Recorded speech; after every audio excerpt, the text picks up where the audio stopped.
rolling? Yes. I told my, all right, here we go. 1, 2, 3.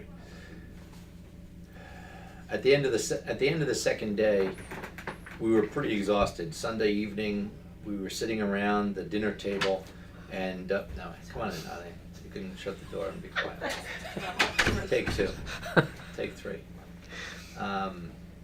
Here we go.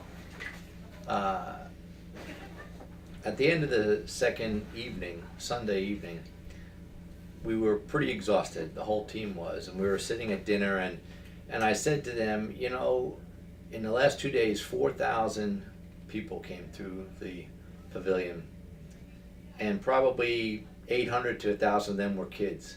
And what made me happy, and I think my staff appreciated as well, was that the idea that 800 kids were putting their heads on pillows that night, and their mothers would lean forward and say, "Didn't we have a good time today in the U.S. Pavilion?"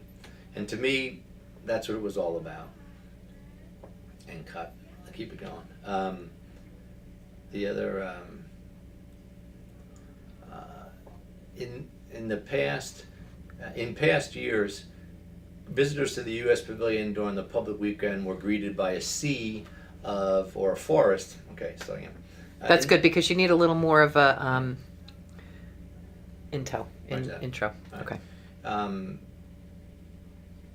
One other thing, another thing to consider is that in the past, visitors to the U.S. Pavilion on the public weekend were greeted by a forest of wall panels, and the only thing on those panels was little Velcro tabs where posters used to be, or TV mounts with no TV on them, or if the TV was on them, they were shut down and turned off or locked up for the weekend, because most of our exhibitors go home for the weekend, and that's understandable because to stay there in Paris is a fairly expensive venture.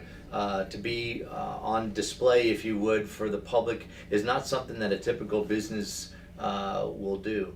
And that saddens us, those of us who care about the image of the United States. And a few years back, I saw a French family walk in the door, look around, and then just do an about face and leave. And that bugged me for a few years. And last December, my sales manager came in and said, "I got good news. The Paris Air Show sold out 6 months in advance." And I said, "So do you think you're done?" He said, "Yeah, we're done." And I said, "Well, not so fast." And that's when I called him in, and I called the project manager, Jerry, in, and I said, "We're going to do something for the public this year." And that began this process of 6 months of coming up with the various ideas for the AeroGar USA. End cut. Okay? Good. Yes. So he's